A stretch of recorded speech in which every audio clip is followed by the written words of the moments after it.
Welcome. My name is Rawia Ayache. I'm a principal at Doyles Construction Lawyers. Today's seminar is about managing extension of time claims, understanding how extension of time clauses work legally, and practical steps to protect entitlement. Let's get started. So, managing extensions of time claims in construction projects is governed by contract law and industry standards, often relying on specific provisions in the construction contract itself.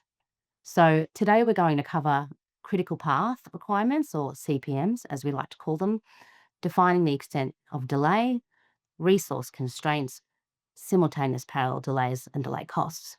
So ultimately, we're seeking to understand how EOT clauses work legally and practical steps to protect entitlements. Okay, why time matters. In construction, time is money. Delays create costs and risk. They affect everybody differently. Contractors face liquidated damages and loss of profit. Principals face holding costs and financier pressure. Well-managed extension of time processes are the best form of dispute prevention. Okay, introduction to extensions of time, or EOTs. Extension of time refers to changes in the contract's date of completion. Extension of time clauses allow contractors and principals to extend completion dates for valid reasons, for example, delays due to unforeseen circumstances, and they are critical for project planning and avoiding disputes. An extension of time shifts the contractual completion date, but doesn't automatically create a right to costs. The distinction between time relief and cost entitlement is a key theme throughout the project, so it's important to flag it early. Okay, common contractual EOT frameworks. They appear in all the industry standard contracts. So we've got the AS 4000, the AS 2124, the HIA, the AS 4902. Now, form matters because notice periods and assessment obligations differ, and the specific contract must always be at the starting point. So effective EOT clauses balance the discretion and uncertainty, preventing time being set at large. So if we have a look at the AS 4000, clause 34.3, the contractor may claim an EOT for qualifying causes of delay, must give notice within time, and a superintendent assesses that request. Now, the AS 2124 has a similar framework, but different phrasing and periods, emphasis on prompt written notice. The HIA is more residentially focused, and it allows for extension of time in broader circumstances like weather, supply delays, and the like. And the AS 4902 has a similar framework, but often allocates greater design coordination risk to the contractor. Extension, EOTs and designing contract D&C contracts. So a D&C, or a designing contract increases contractors' exposure because design coordination risk often sits with the contractor. Now, principals should ensure that approval timelines are clearly stated. Contractors should watch for delays in design-related obligations. Now, the Manitech Services v. Steinway case, in that case, a contractor was able to successfully obtain EOT and delay costs where the design interaction caused delay. So a tip is to ensure principal obligations at timely review and approval are clearly time-bound. Okay, what are the three key types of delays? So there's a three-part taxonomy, which is fundamental, which is excusable, compensable, or inexcusable. It's important to correctly categorize a delay, as misclassification can defeat a claim entirely. So just looking at excusable delays, it's a delay caused by factors outside a contractor's control and may entitle an extension of time. Compensable delays, excusable delays where a contractor may also be entitled to delay costs. And inexcusable delays are delays solely related to those caused by a contractor. And so therefore, there's usually not an entitlement to an extension of time, and ultimately means they're liable for liquidated damages. Moving on to disruption and suspension. So disruption and suspension are distinct forms of delay, they're distinct from delay and from each other. So disruption affects productivity and can support a cost claim without necessarily justifying an extension of time. And suspension, especially when a principal directs it, typically triggers both time and cost entitlements. So critical path method, or CPM requirements. CPM identifies sequence of critical tasks impacting both the project completion. They are used to determine whether delays affect the overall timeline. And the CPM schedules help assess extension of time by showing how delays impact critical project tasks. Now, not every delay will justify an extension of time.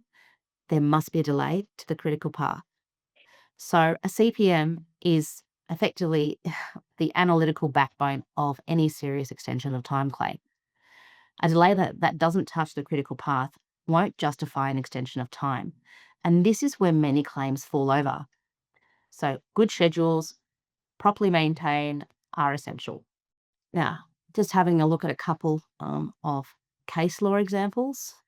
In Doyles Construction versus DDI Group, a New South Wales Court of Appeal decision, the court noted the importance of assessing delays within critical paths and applying prevention principle to variations. And it also expressed that, however, the right to rely on the prevention principle is not absolute. Parties to a contract are free to contract out of the operation of the prevention principle altogether or modify it. What this case does, it ultimately confirms the centrality of critical path analysis to extension of time assessment. It also raises the prevention principle, but note that parties can contract out of it. And so the practical takeaway here is that delays to non-critical activities are not enough.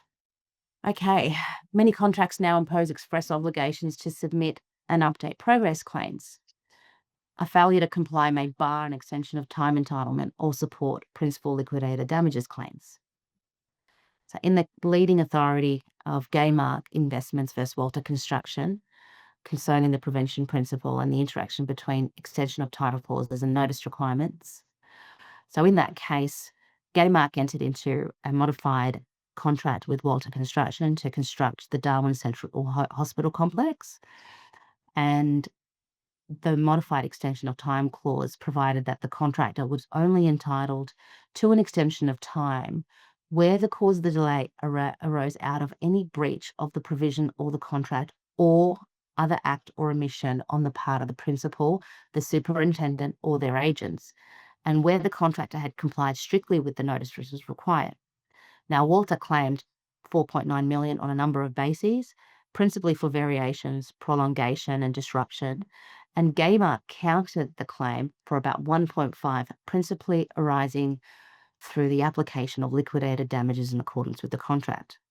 Now, the dispute was initially arbitrated, with the arbitrator concluding that Gaymark was not entitled to liquidated damages, and Walter had been delayed for 77 days by causes for which Gaymark was responsible, either directly or through the superintendent. This delay constituted an act of prevention by Gaymark, with the result that there was no date for practical completion, and Walter was obliged to complete within a reasonable time. Now, the arbitrator in this case adopted the view that the modified extension of time clause provided an entitlement to an extension of time, provided Walter complied strictly with its requirements. However, it did not afford the superintendent any general discretion to extend the time in the absence of such strict compliance, notwithstanding that Walter had been actually delayed by the act, omission, or breach of contract for which Gaymark was responsible. So what Gaymark did, they appealed the arbitrator's decision under the Commercial Arbitration Act that there was a manifest error of law on the face of the award. So what the court had to determine is whether the prevention principle should be applied and whether the fixed date for practical completion should be replaced. And what the court found was that the effect of modifying the extension of time clause of the contract removed the power of the superintendent to grant or allow the extensions of time. And the court considered whether liquidated damages remained enforceable where the principal had contributed to the delay. So The key takeaway in this case is contractual notice requirements and extension of time procedures remain critical in preserving delay entitlements. That was a bit heavy, so moving on to notice and time bars. Most extension of time clauses impose strict time limits, and the courts uphold time bars if they are clearly drafted. And notice must include the cause, the effect, the duration, and any ambiguity in these notices can void a claim. So in a case, quite an old case now, 1996 ADC vs. White Construction, the contractor failed to give timely notice. The issue was notice of non-compliance fatal? The court decided yes, and the contractor was barred from the extension of time due to a failure to comply with mandatory notice requirements. Now, the ADC vs. White case is the clearest example of a failure to give timely notice as being fatal. So notice must be adequate, cause and effect and anticipated duration must be provided. And again, any ambiguous or incomplete notices may not satisfy the contractual requirement. So since the Australian consumer law extension to the B2B contracts, we've got Section 24, unfair contract term, where there's a significant imbalance, not reasonably necessary, it causes detriment. So in ascertaining whether or not a time bar is invalid, Section 24 can be advanced. One example is if there's a 5-day notice clause with a complex administrative hurdles may be deemed unfair. In the case of ACCC Fujifilm, unfair time limitations is a standard form of contract deemed unenforceable. And it's important to assess reasonableness and balance when negotiating extension of time regimes. So whether unfair contract term legislation applies will depend on the contract, the parties, and the applicable legislation. So since the ACL extension, the contracts excessively tight or administratively burdensome, those provisions may be challengeable. But don't rely on this. Negotiate the clause at the outset, assess the reasonableness before signing, and whether the legislation applies depends on the contract and the parties and the jurisdiction. All right, common delays. We've got 3 broad categories: principal caused, contractor caused, or neutral events. The characterization determines whether an extension of time, costs, or nothing is available. And neutral events, such as weather, latent conditions, and pandemics, typically attract time, but not cost. So in substantiating a delay, a contractor must prove the cause of the delay, the impact on the critical part, the duration of impact. So the contractor in these instances carries the burden of proof, so to speak, on all 3 elements: cause, critical path, impact, and duration. Now, the tools matter. As built versus as planned programs, site diaries, correspondence, logs, and all your evidentiary foundation is important. Claims built on the reconstruction after the fact are far weaker than contemporaneous records. Variations and delay interplay with extensions of time. So variations are a common cause of delay, but do not automatically entitle a contractor to an extension of time. Contractors must link variation to critical path and submit extensions of time separately. So variations don't automatically carry time entitlement. The contractor must assess and claim extensions of time separately. So under the AS 4000, a variation and extension of time regimes operate in parallel.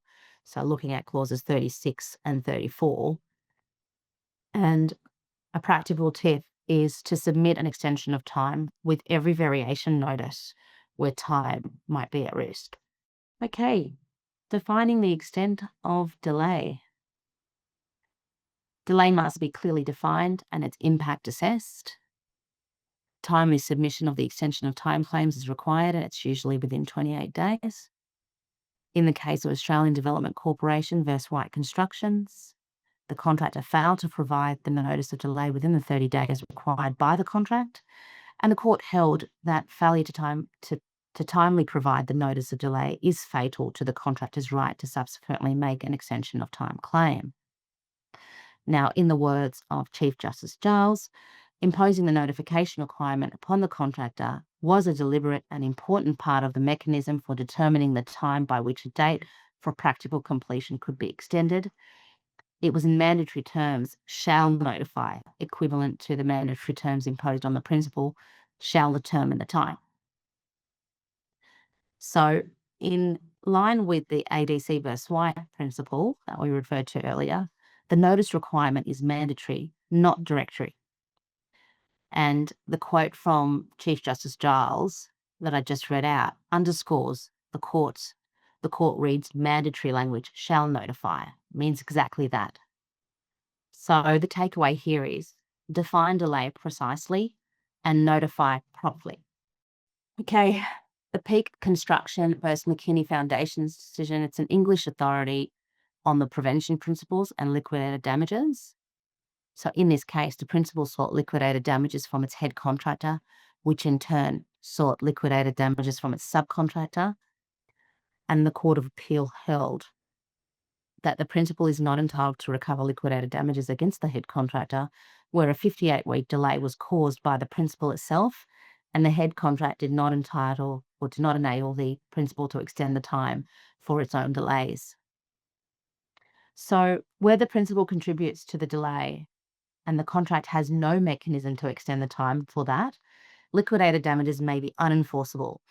This is the driver behind why modern Australian contracts include broad extension of time clauses. So a key takeaway is where principal cause delay is not accommodated by the contract, liquidated damages provisions may become unenforceable. In another relevant case, Turner Corporation Limited versus Occitel, the builder asserted a claim for extensions of time and corresponding reduction in liquidated damages due to the principal delays in providing instructions, and arguing that the principal prevented the builder from completing the works on time. It was held by the New South Wales Supreme Court that the prevention principle had no application due to the existence of the clause entitling the contractors to extend the time in respect to preventative acts by the principal. This case qualifies a prevention principle significantly. If the contractor had a right to claim an extension of time and failed to do so, it cannot later rely on the prevention. So in the words of Rolf J., the extension of time mechanism is the contractual solution. You can't bypass it and then complain that the contract doesn't work. So a lesson for contractors, use the process. Don't assume the principal will rescue you. Resource constraints. This is not an uncommon one in the most recent times. Resource constraints include labour shortages, procurement issues, and supply chain disruptions. These can cause delay. They also can constitute qualifying delay events. Now, in pro-build constructions versus DEI, we mentioned earlier, pro-build considered resource constraint delays alongside variation-related delays, and the contractor should identify and document those events as they arise, not retrospectively. Okay, the prevention principle. Parties cannot enforce liquidated damages if it's caused the delay and the contract provides no mechanism for relief. So the purpose of the prevention principle is to prevent injustice where the contractor was prevented from achieving practical completion due to the principle. Now, it's only relevant when time is not extended via an extension of time. And time is at large where a contractual completion date is no longer enforceable and completion is required within a reasonable time. So the core rule is you can't enforce liquidated damages if your own conduct prevented the other party from completing on time. And the consequence of this, if triggered, is that time might be set at large, meaning that the contractor need only complete within a reasonable time. This is a safety net, but not a substitute for following the contract. Okay, contracting out of the prevention principle. Most modern Australian construction contracts include broad extension of time mechanisms specifically designed to preserve liquidated damages, even where the principal has contributed to the delay. So just again, turning back to Turner versus Occitel, This case confirms that if a contractor ignores the extension of time process, the prevention principle won't save them. And the message here is the prevention principle is a last resort, not a first response. So what happens when there are concurrent delays?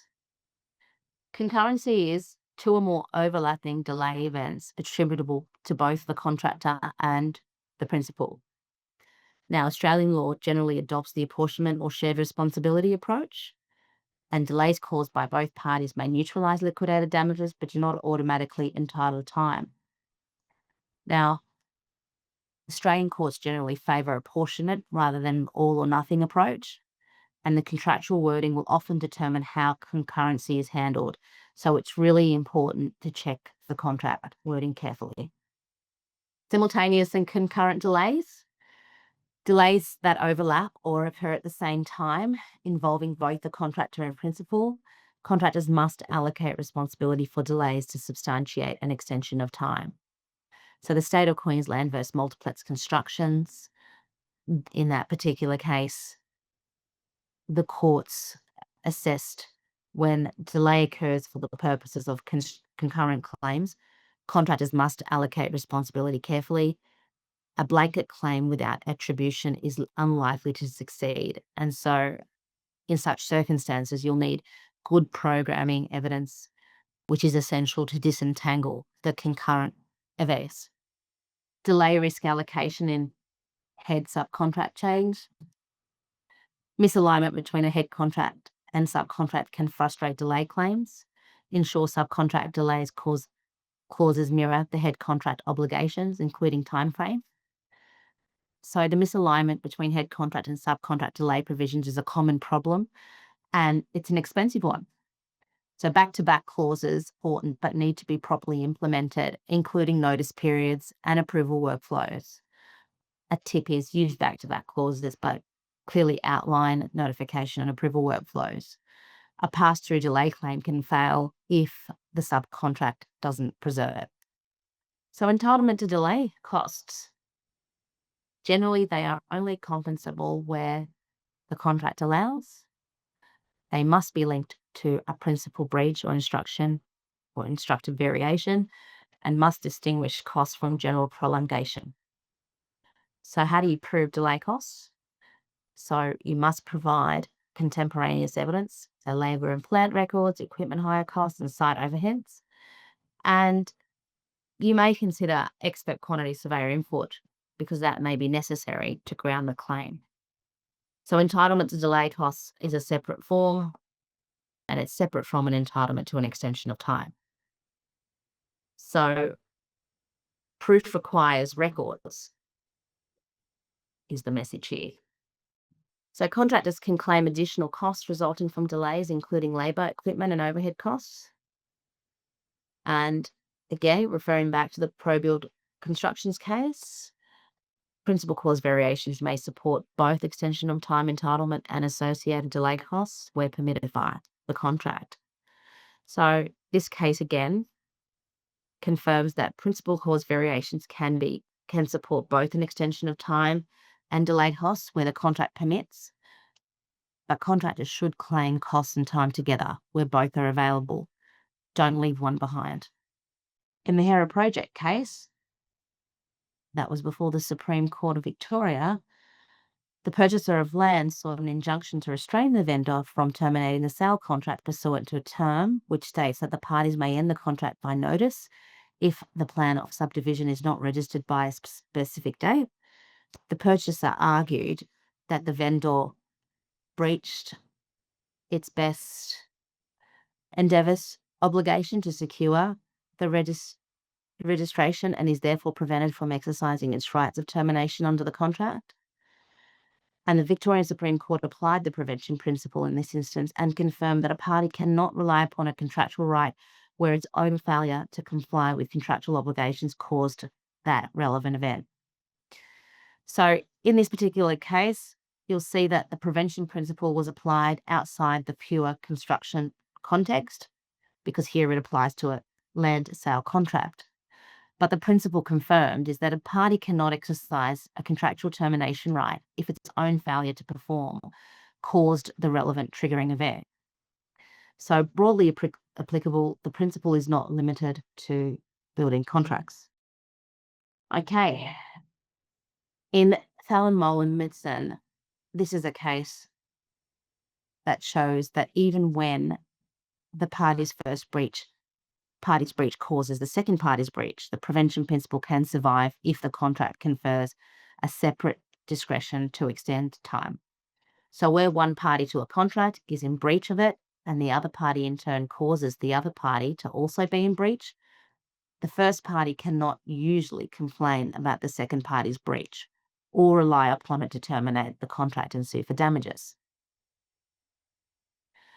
And in the Midson construction case, however, in these circumstances, the prevention principle can sometimes still survive because of other terms of the contract. And this is commonly the case where there is an independent extension of time regime that's a discretion conferred on the party with the right to claim liquidated damages to nevertheless direct and allow an extension of time. In those circumstances, properly construed, the term can sometimes give rise to an obligation on the part of the party able to exercise the discretion and to consider extending the time for the benefit of the other party, and specifically for principal delay caused. So just another case that is relevant, but this is a High Court case, electricity generation in Mount Bruce mining. The High Court's leading statements on contractual construction apply here. Ambiguous extensions of time clauses must be read in context, including surrounding circumstances.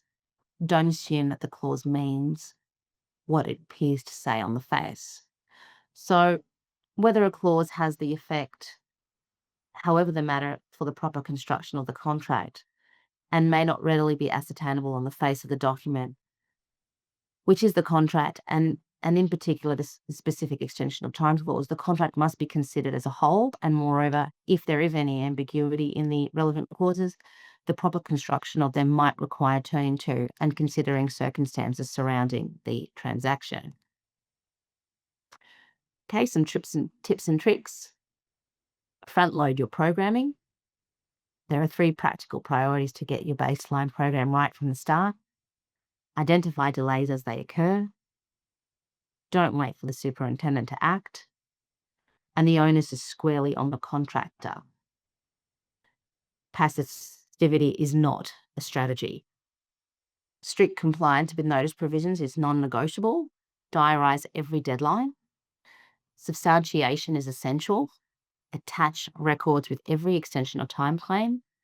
So include the cause of the delay, activities impacted, projected duration, include photos, RFIs, programs, delivery slips, and code your costs from day one so delay costs can be supportable.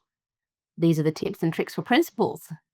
Now, principals need an active, independent superintendent, one who documents decisions objectively. It's important to monitor the program proactively. Don't wait for the contractor to raise issues. And keep in mind that late approvals and instructions are a significant source of principal cause delay. It's important for principals to flag them and address them early. Some universal tips. So these 3 principles apply regardless of what side of the contract you're on. Contemporaneous records are the single most important practical safeguard. Good relationships help, but contractual protections must be preserved in writing. Okay. Moving on to a quick reference delay management checklist. This is a reference tool useful to leave behind. Now, looking at the program baseline submitted and approved, are the cause and duration of the delays documented? Were notices served within the required time frame? Have all superintendent decisions been challenged or accepted in writing? Is there evidence showing impact on the critical path? Are delayed costs recorded and attributable? So this is a quick reference tool. These checklists are a minimum standard. They're not a complete answer. And so it's important to monitor and update progressively in time and over time. So what are the common pitfalls in managing extension of time claims? So failing to notify within time, not linking delay to critical path, assuming a superintendent will extend the time unprompted, not updating programs after events, incomplete or retrospective claims. Each of the above undermines legal entitlement to relief. So these are the failure modes. Each one has appeared in the cases discussed today. And the theme here is most extension of time claims fail not because the delay didn't happen, but because the process wasn't followed. So extensions of time in adjudication or otherwise insecurity of Payment Act claims. So can EOTs be resolved through adjudication? The answer is yes, if part of a payment claim or schedule. There are some limitations though. An adjudication determines payment rights on an interim basis and does not finally determine the underlying contract rights. Now, as adjudication under the security of payment can capture an extension of time-related issues where they affect payment amounts, the determination is interim only.